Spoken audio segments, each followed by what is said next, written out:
Hi friends, எல்லோருக்கும் வணக்கம். இன்றைக்கி நம்ம என்ன பார்க்க போகிறோன்னா, நிறைய காய்கறிகள் விளைஞ்சிருக்கு. அதை கொஞ்சம் எடுத்துக்கலாம். நிறையன்னு சொல்ல முடியாது, கொஞ்சம் தான். பச்சை மிளகா, தக்காளி, அப்புறம் வெண்டைக்காய் விளைஞ்சிருக்கு. அது எப்படி போட்டேன் அப்படின்றத உங்களுக்கு வீடியோ எடுத்திருக்கேன்.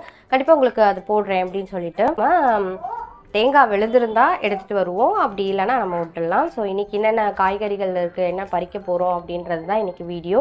ஸோ நம்ம வீடியோவை பார்த்துட்டு சப்ஸ்கிரைப் பண்ணுங்கள், ஷேர் பண்ணுங்கள், பெல் ஐக்கானை ஹாலில் போடுங்க. உண்மையாகவே இந்த வீடியோ உங்களுக்கு பிடிச்சிருந்தா லைக் பண்ணுங்கள். அடுத்தடுத்த வீடியோகள் உங்களுக்கு கண்டிப்பாக தெரியணும் அப்படின்னா நீங்கள் பெல் ஐக்கானை ஹாலில் போட்டுக்கோங்க. ஓகே ஃப்ரெண்ட்ஸ், வாங்க நம்ம சேனல் வீடியோக்குள்ளே போகலாம். ஸோ ஃபஸ்ட்டு வந்து நம்ம பச்சை மிளகா பறிச்சிடலாம். இப்போ பச்சை மிளகாவே இல்லை, அது ஆக்சுவலாக அது என்ன ஆயிடுச்சுன்னா ரெட் கலரில் ஆயிடுச்சு. அதாவது அது கண்டிப்பாக இப்போ பறிச்சு தான் ஆகணுன்ற நிலமையில் இருக்குது. இப்போ பறிச்சுட்டு வந்துடலாம் நம்ம. வாங்க வீடியோக்குள்ளே போகலாம். பாதி பச்சை மிளகா பார்த்தீங்கன்னா ரெட்டாகவே ஆகிட்ருக்கோம். பார்த்துருந்தீங்கன்னா தெரியும். நான் ரொம்ப நாள் விட்டுட்டேன், அதனால் அது மாதிரி ஆயிடுச்சு. இப்போ நம்ம பறிக்கலாம். நான் இப்போ பறிக்கிறது செகண்ட் பேட்ச். ஃபஸ்ட் பேட்ச் வந்து ஏற்கனவே பறிச்சுட்டு யூஸ் பண்ணிட்டோம். ஸோ அந்த வீடியோ போட முடிஞ்சால் போடுறேன்.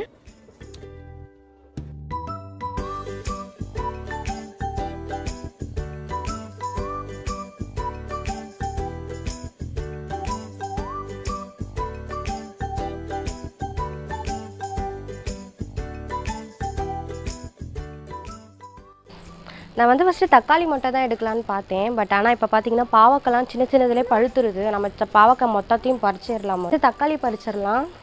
தக்காளி பார்த்தீங்கன்னா ரொம்ப பழுத்துருச்சு. சூப்பராக இருக்குது பார்க்கவே. தக்காளி கொஞ்சம் தக்காளி பழுத்துருக்கு, கொஞ்சம் தக்காளி மட்டும் ரொம்ப காயாகிடுச்சு. இது வந்து செகண்ட் பேட்ச். இன்னும் தேர்ட் பேட்சும் இருக்குதுன்னு நினைக்கிறேன். ஏன்னா நிறைய காயாக தான் இருக்குது. ஸோ அப்போ வந்து எனக்கு 1 கிலோ கிடச்சிது. இப்போ கம்மியாக தான் இருக்குது. பாப்பா கூட வந்துட்டு நானும் பறிக்கணும் அப்படின்னு ரொம்ப ஆசையாக இருக்கா. 1.5 வயசு தான் ஆகுது. இன்னும் சரியாக பேசக்கூட இல்லை. ஆனால் பறிக்கணும்னு ரொம்ப ஆசையாக வந்து பறிச்சிக்கிட்டு இருக்கா. நான் கொடுக்குறதெல்லாம் வாங்கி வாங்கி கொண்டு போய் வைக்கிறா. ரொம்ப க்யூட்டாக இருக்குது பார்க்கவே.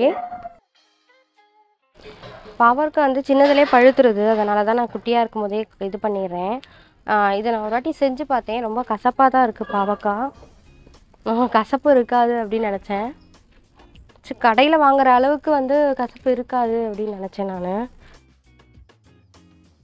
மாட்டவா இந்தா புடி, அம்மா போடுறேன். இங்கே வா, இங்கே வா, புடி, பார்த்து வா.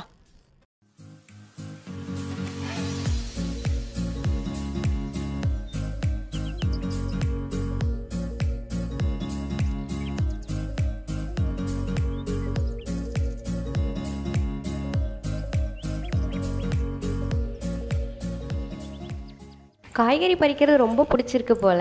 ஒன்று ஒன்றா வாங்கி கொண்டு போய் அந்த கூடையில் போட்டுட்டு வரா. மொத்தமாக வச்சுக்கோனா வச்சுக்க மாட்டேங்கிறா, பிடிக்க மாட்டேங்குது போல். ஆனால் ஒன்று ஒன்றா எடுத்துகிட்டு வந்து போட்டுட்டு அப்படியே கிளாப் தட்டிட்டு ஜாலியாக என்ஜாய் பண்ணுறாங்க. வெண்டைக்காய் பார்த்தீங்கன்னா இவ்வளோ சீக்கிரத்தில் வளரும் பார்க்கல. சின்ன செடியிலே அழகாக வளர்ந்துருக்கு. வெண்டைக்காய் இன்னும் போக போக தான் பறிக்க முடியும். ஸோ இது வந்து நான் எப்படி வந்து விதை போட்டு வளர்த்தேன் அப்படிங்கிறத வந்து கண்டிப்பாக உங்களுக்கு ஒரு வீடியோ போடுறேன். அதோட லிங்க் வந்து டிஸ்கிரிப்ஷன் பாக்ஸில் கூட கொடுக்குறேன் உங்களுக்கு. இவ்வளோ தூரம் வளர்ந்துருக்குன்னா ஒரு பெரிய விஷயம் தான் எனக்கு தோணுது. பக்கத்தில் இருக்க ரெண்டுமே பச்சை மிளகா தான், இன்னும் வளரல. விதை விடுன்னு நினைக்கிறேன், வந்துடும். இது பக்கத்தில் வந்து சுண்டைக்காய் இருக்குது. சுண்டைக்காய் செடி பார்த்திங்கன்னா எல்லாமே இருக்குது. மோஸ்ட்லி நாங்கள் பறிச்சிட்டோம் சுண்டைக்காவை. இப்போ மேலே இருக்குது. இன்னொரு நாள் பறிக்கலான்னு விட்டுட்டேன். நாளைக்கு சுண்டைக்காய் இருக்குது, என்கிட்ட இருக்குது இப்போதைக்கு. பூலாம் பார்த்திங்கன்னா நல்லா ஃப்ரெஷ்ஷாக இருக்கும். இங்கே சூப்பராக இருக்குல்ல. இது வந்து தலையில் தேய்ச்சி குளித்தா அவ்வளோ நல்லது உடம்புக்கு. மோஸ்ட்லி வந்து எங்கள் வீட்டில் இருக்கவங்க எல்லாருமே வந்து இந்த இலையும் இதுவும் வெந்தயம் கொஞ்சம் ஊற வச்சு நல்லா அரைச்சி வீக்லி 1 டைம் நாங்கள் குளிப்போம். 3 பேருமே எப்படியுமே குளிப்போம். பாப்பாவுக்கு வந்து ஊற்றுவேன் நான். பாப்பாவோட ஹேர் வந்து ரொம்ப ஷைனியாக இருக்கும். இதுதான் அது காரணம். நான் எப்போவுமே இப்படி தான் ஊற்றிக்கிட்டு இருப்பேன். உங்களுக்கும் இந்த மாதிரி செடியெலாம் இருந்துச்சுன்னா நீங்கள் இந்த மாதிரி அரைச்சி ஊற்றிக்கிட்டால் உங்களுக்கும் நல்லது.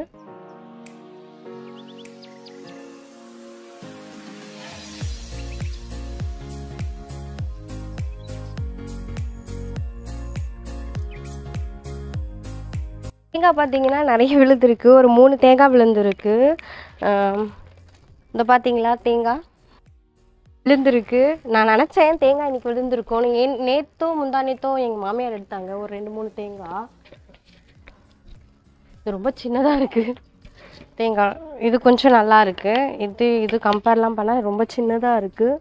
அவ்வளோதான் விழுந்திருக்குன்னு நினைக்கிறேன். அதுவும் அங்கே ஒன்று விழுந்திருக்கு. பாருங்க செடிக்குள்ள கூட விழுந்திருக்கு.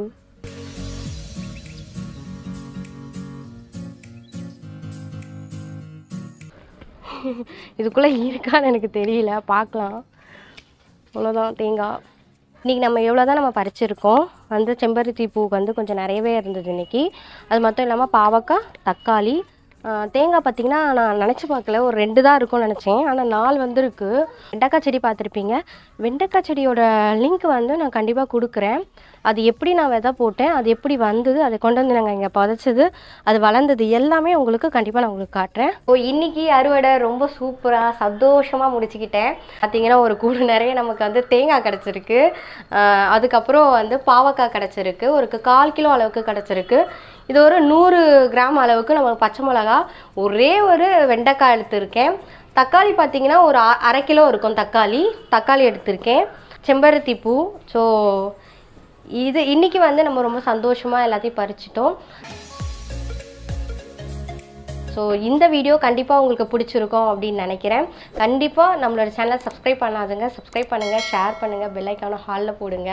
தேங்க்யூ ஃப்ரெண்ட்ஸ், பாய்.